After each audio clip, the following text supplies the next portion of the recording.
আমার মরে যাওয়া এর থেকে ঢের ভালো। তোমরা তাই চাও না?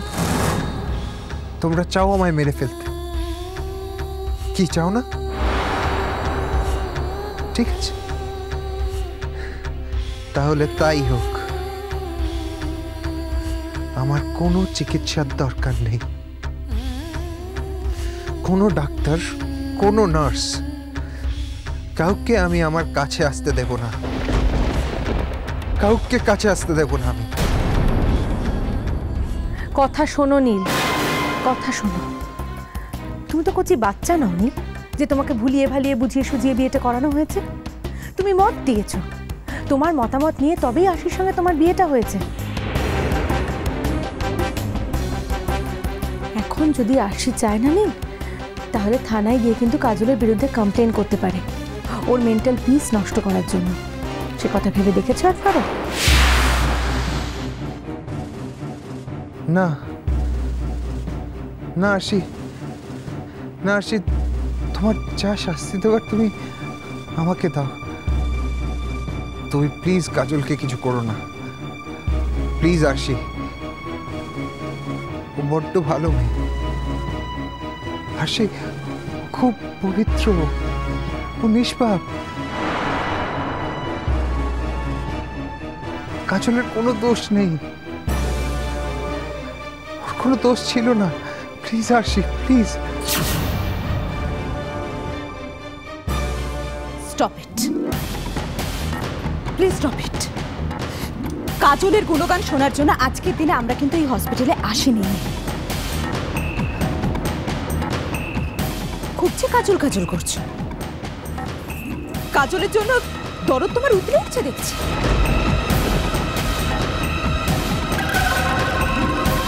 এই কাজলকে তোমার জীবন থেকে কিভাবে সরাতে হয় সেটা আমি খুব ভালো করে জানি না।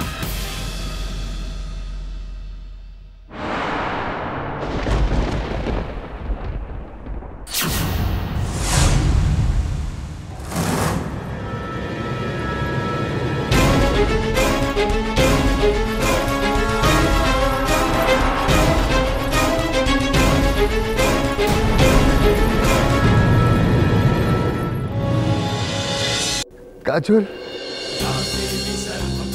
কাজল তুমি এসেছো? কাজল,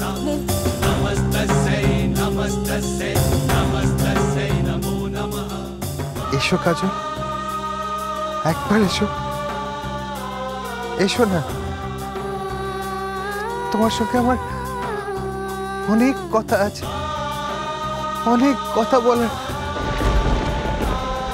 আর যদি কোনোদিন সেই সুযোগ না পাই, এসো না কাজল।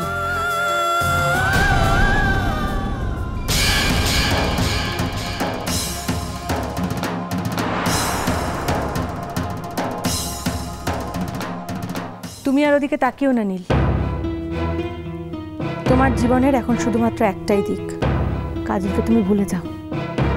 যত তাড়াতাড়ি সম্ভব তুমি কাজলকে ভুলে যাও নীল, তাতে তোমারই মঙ্গল হবে। আর শুধু তোমার মঙ্গলের কথাই না বলছি কেন, এতে তোমার কাজলেরও মঙ্গল হবে। নাহলে শুধুমাত্র তোমার মূর্খামির দাম তোমার কাজলকে দিতে হবে। সেটা কি তুমি চাও?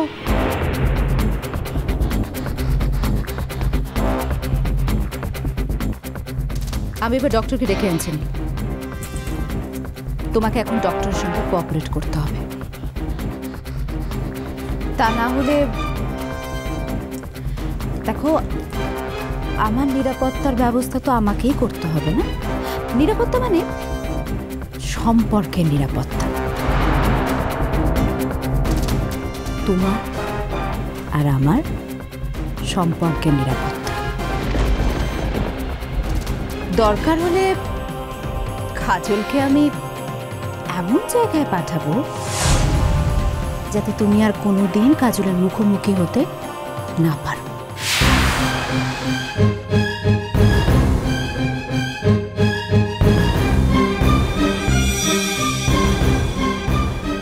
আরশি,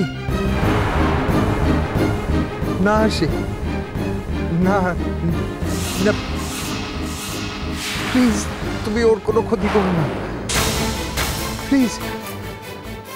ঠিক আছে, ওকে আমি আর ওকে কখনো ডাকবো না আমার কাছে, কখনো ওর সঙ্গে কোনো কথা বলতে চাইবো না আমি। আসি।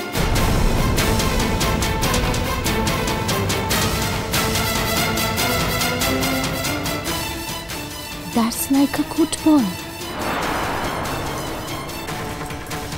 মনে রেখুন, সীমা অতিক্রম করলে কোনো কিছু যে আর তোমার নিজের হাতে থাকবে না।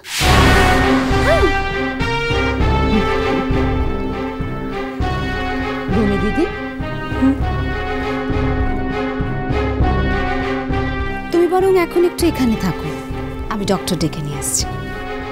ঠিক আছে, তুমি যাও, আমি নীলের কাছে আছি। আর দেখছি যেন বাইরের কেউ হুট করে এখানে ঢুকে পড়তে না পারে। যাও।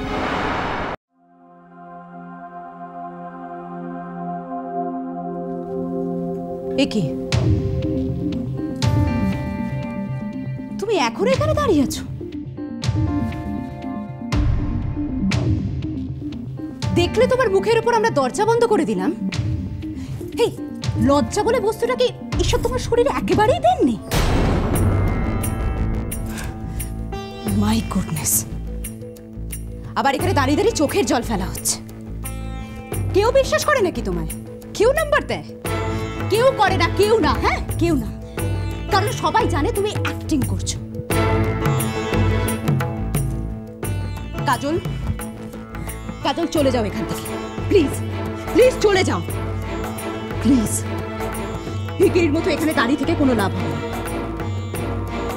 বেটার তুমি চলে যাও এখান থেকে। কাজল, আমায় বাধ্য করো না থানা পুলিশ করতে। ও বহুত কষ্ট পাচ্ছে, খুব খাচ্ছে। ও তো নিচে থেকে তোমাদের মাঝখানে আসেনি দিদি।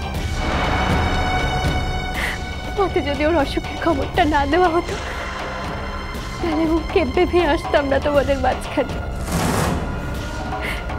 তোমার সুখের দিনে কখনো আমি এসেছি বলো? কোনোদিন এসেছি আমি? ছাড়ো ছাড়ো কাজল, ন্যাকামো করো না। আমার সুখের দিনেই তো এসেছিলে নীলের জীবনে।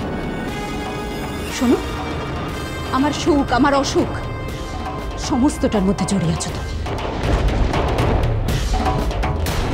তুমি কেন বুঝতে পারছো না? আমার আজকের এই সুখটা না আমি অনেক দাম দিয়ে কিনেছি কাজল। আর এই সুখকে কোনো কিছুর মূল্যেই আমি তোমার হাতে তুলে দিতে পারবো না।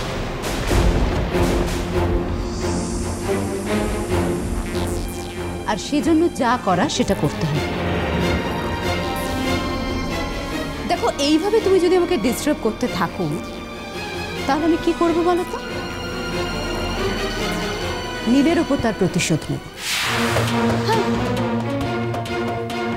নীলের উপর। তুমি পারবে তো তখন সহ্য করতে? না দিদি, না, তোমায় তো যে মনীষীটা এমনিতেই মরে আছে, তাকে আর কাইকি মারবে তবে? কাইকি মারবে তবে? কাইকি মারবে তবে?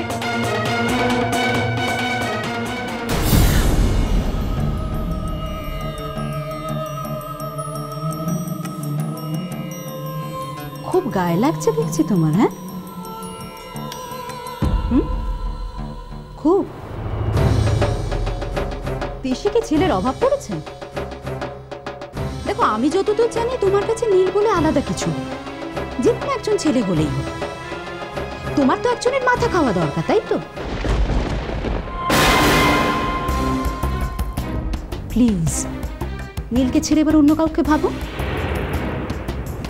একটা সহজ কথা তুমি যে কেন বুঝতে পারছো না, আমি তোমাকে 1 ইঞ্চি জমিও ছেড়ে দেব, 1 ইঞ্চিও না।